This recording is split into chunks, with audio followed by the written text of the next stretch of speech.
You're listening to the True North Success Podcast. Real stories of personal, professional, and financial wins from Alberta's best. With your hosts, Gary Ma and Amy Kim. Hi, everyone. Welcome back to the show. Today, my special guest is Gerald Chipeur. Did I pronounce your name right? Yes, you did. It's spelled in a French way, but it's actually a Polish name that means chives, the green part of the onion. Oh, I love that.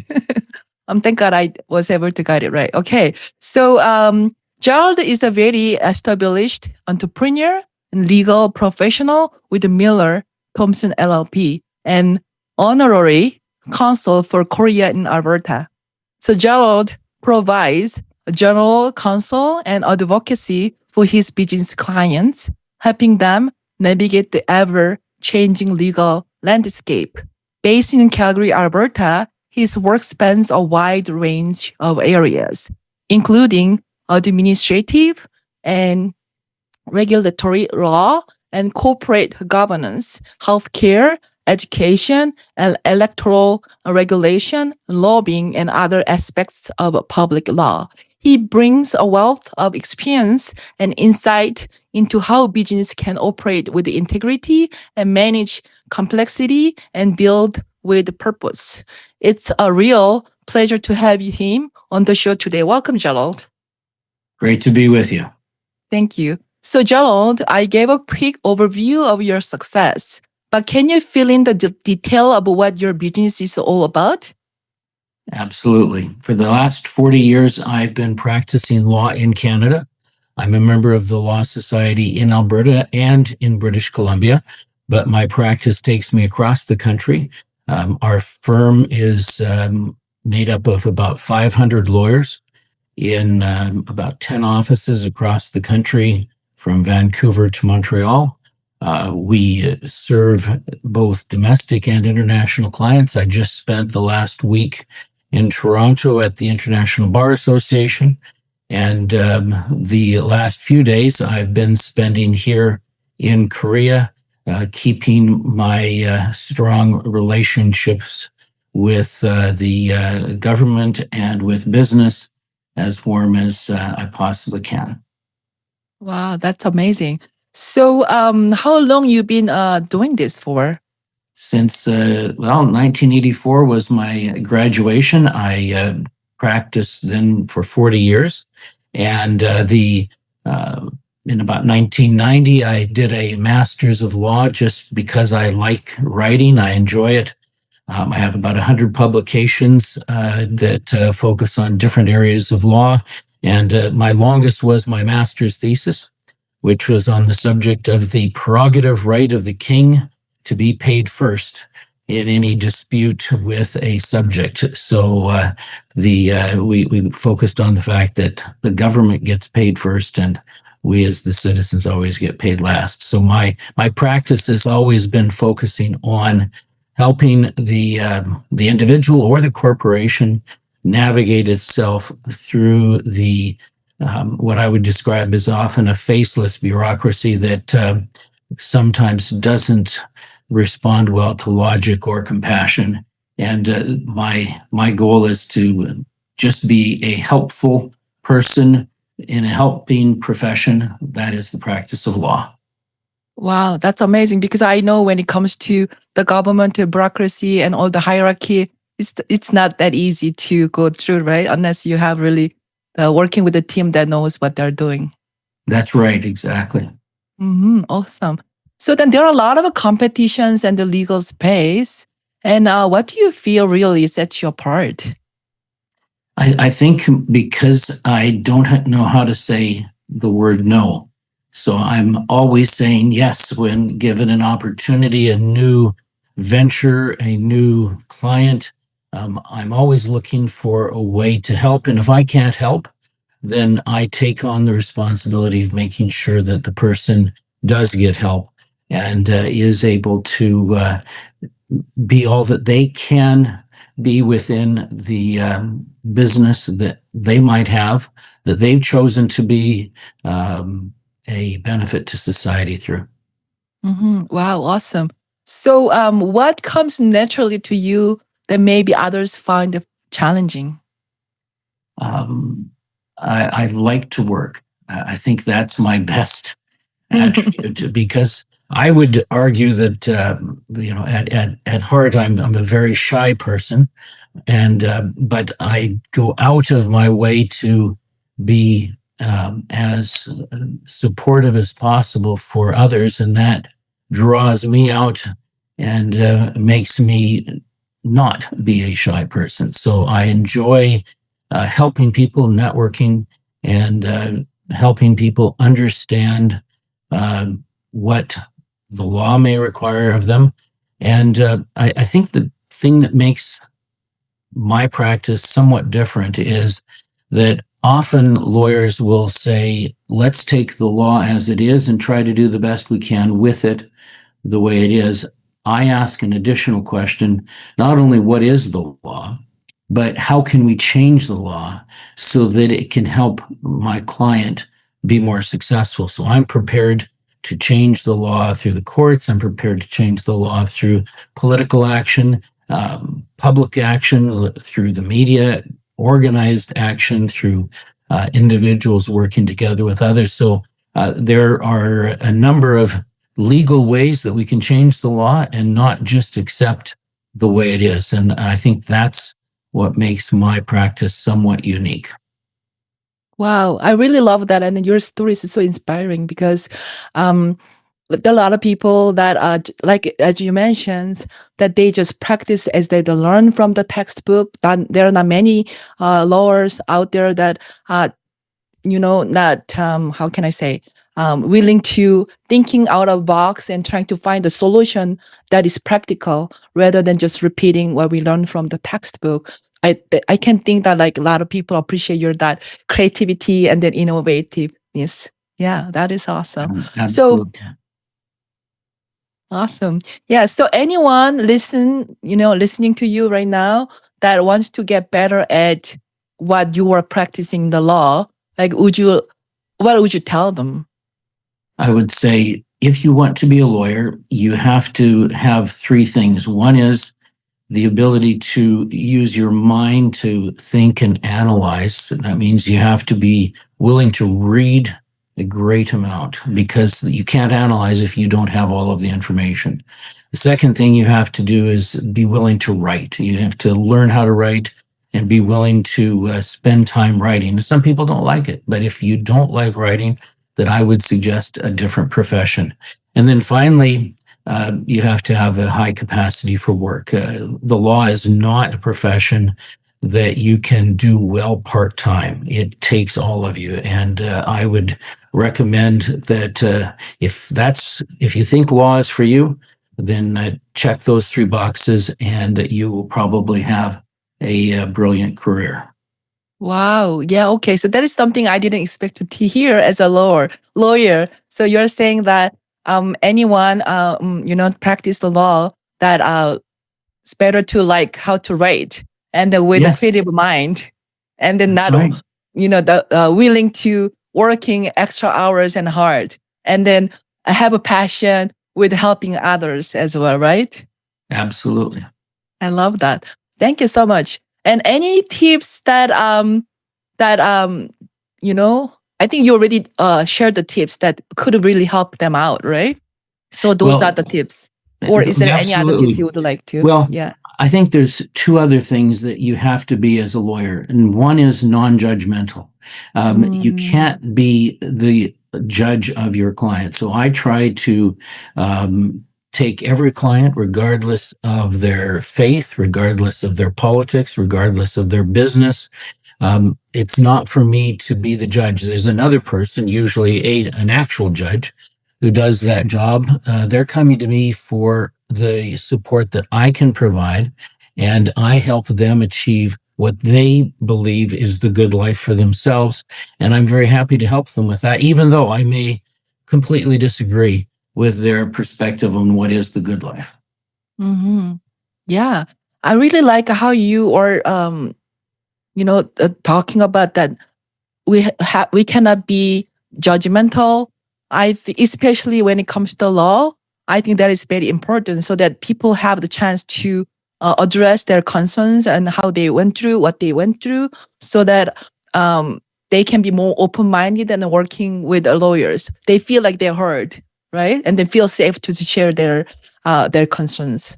Absolutely. I can tell you that being open-minded is critical, because I'm always surprised by learning something new just about every day. That's why I love to travel. I'm right now in Korea as I talk to you from Seoul, and I just love doing the role of honorary consul. It's a volunteer position, but I have embraced it, and I get back to Korea 2 or 3 times a year for the last 8 years, trying to do everything I can to advance the interests of Korea in Alberta. But by doing that, I'm also advancing the interests of Canada in Korea, because I think that Canada and Korea are very symbiotic.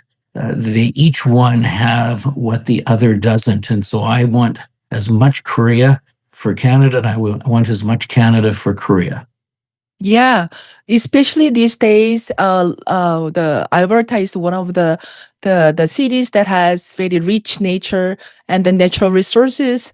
And I think that I can see lots of leverage that by working with the Korea, Pohang, the company that you are visiting right now, right? Of course, That of is course. amazing, awesome. Yes. So Well, I can tell you that as I have been in meetings even this week, I have learned that some of the individuals with the most here in Korea have said Korea doesn't have it all. The one thing it doesn't have is the high mountains of Banff. So no matter what, they have said, we want to come to Alberta and enjoy the beautiful scenery and nature that is just right outside of Calgary. You are absolutely right. Yeah, Canada has a lots of natural resources, and Korea, we don't have any of the resources but manpower. So I can see the synergy we can create working together. So that's amazing. That's right. And what I have always said about Korea is Korea proves that the Club of Rome, the Malthusians, are wrong. People are not the problem on Earth. People are the solution to the problems that we face on Earth. And in Korea, just in the last 25 years, Korea has turned around a country that was very undeveloped to becoming a top 10 country in the world simply by hard work and imagination and creativity. And I just am amazed every day at the success story that is Korea. I love everything I'm hearing from you. That's amazing. And even I go sometimes to Korea every 3 and 5 years. And because the speed of changing is so quick, so I had to look around and I have to take a lot of photos, almost like foreigners too. So I understand what you're talking about. So would you mind share one of the biggest challenges you've had to overcome in your career? Well, I don't really see challenges as something that I have to overcome. I just meet them. And you know what? I think the most important thing to understand is you're not going to win every case. I've been in the Supreme Court of Canada 24 times, and most of the time we have won. But there have been times where we haven't. And what we do is we don't even waste 1 minute in recrimination or reproach. We simply take the next step and say, okay, we have the decision. The judge has ruled. The judge is human. If he didn't rule or she didn't rule our way, well, that's a mistake that they made. We aren't going to live with that mistake. We're going to now take whatever steps we need to take to keep moving and not allow the present circumstances to be the last word. And I can tell you that, one of my problems as a lawyer is I can't talk about my clients in detail, but what I can tell you is there have been times where we have lost a case and a client has had to sell, let's say, a piece of property or an asset they wanted to keep. And it has turned out that that has been a blessing for them because they've then been able to take those resources and allocate them to another area that needed them. So I'm always someone who will take whatever the courts give us and find a way to, at least my children say, spin it so that we can turn a loss into a victory. Wow. Yes. Oh, I really it's so much inspiring story, and I love what I'm hearing. Everything from you. You're such a role model. Okay. So sounds like you're really good, doing good for yourself and your business. Do you? And then a lot of legal professionals are looking toward the future and how they can create a passive income to enhance or even replace their current active income. Have you have any thoughts about this? There's no quick get rich quick scheme that will work, but what can work is focus on what you do well and continue to do it. And if you choose to be a lawyer, there's no other way than hard work to be success and to be financially successful. What you will find is that as you save, as you take the time to save money, put it away and invest it, it will grow. But at the end of the day, my view is that stay with what you know. Don't go into areas that you don't know, because the successful in life, at least the ones that we think of, that we see on TV, they are so few and far between. Most of us have to work hard, and that's not a bad thing, because working hard is a reward in and of itself. I've often said I would pay to be a lawyer. So yes, someone's paying me, but I enjoy it so much, I'd pay for the opportunity. So find something that you would pay to do and have it so that someone else pays you to do it. And then you're going to have fun and you're going to have success. And the passive, if you will, income will take care of itself. Awesome. Yes, I believe that, because when money is just a byproduct of the energy and then the passion we have, and when we enjoy what we're doing, I believe the money comes. Exactly. Yes. Awesome. Okay, so I've been actually taking a lot of notes when you're talking, because I almost feel like I'm, inspirational, notes, like keynote speaker stage at this moment. So thank you so much for sharing your insights. My pleasure. Gerald. Yes. So as we are wrapping up our interview, what exciting plans or initiatives do you have in the work for the next 6 and 12 months? Well, for me, it's more of the same. I'm going to be continuing to help Korea and Canada work together. I'm crossing my fingers and hoping that Canada will buy submarines from Korea, because the Korean submarines, number one, are the best. But number two, I want a stronger financial and security relationship between the two countries. So that's one thing. The other thing that I'm going to be doing is I'm going to be celebrating the past. We're going to be coming back to Korea in April to celebrate the Battle of Gapyeong, which was the battle that Canadian soldiers won for Korea and were able to stop the advance of the communists as they were trying to take back Seoul. And it was one of the most critical battles of the war, because we were able to see the Canadians in their very first opportunity to fight, have success through both strategy and hard work. And so I'm coming back for the 75th anniversary to actually go to the valley of Gapyeong to honor the sacrifice of those soldiers. It's been my pleasure and honor to be involved in ceremonies in Alberta where we have recognized what happened with Gapyeong. There's now a stone monument in Airdrie and in Banff. So if anyone wants to go to either of those places to see the memorial, it's a very important, and it is very important to remember the past and remember all of the sacrifices that our forefathers and mothers took to give us the freedoms that we have today. Yes. I think that is very important to remember what happened in the past so that that history not going to repeat itself.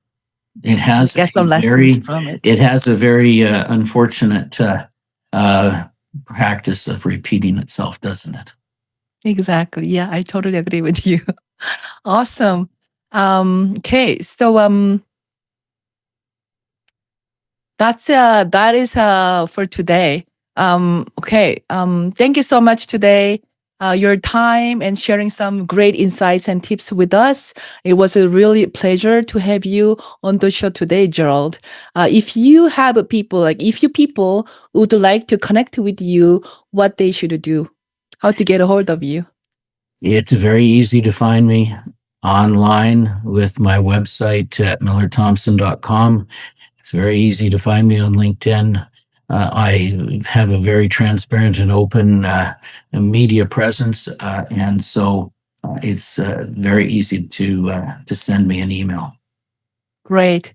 So thank you so much, Gerald, for today, and hopefully talk to you again. Okay. Have a wonderful day and have a safe trip back. Thank you so much.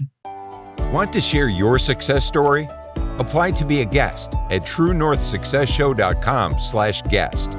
We'd love to hear from you.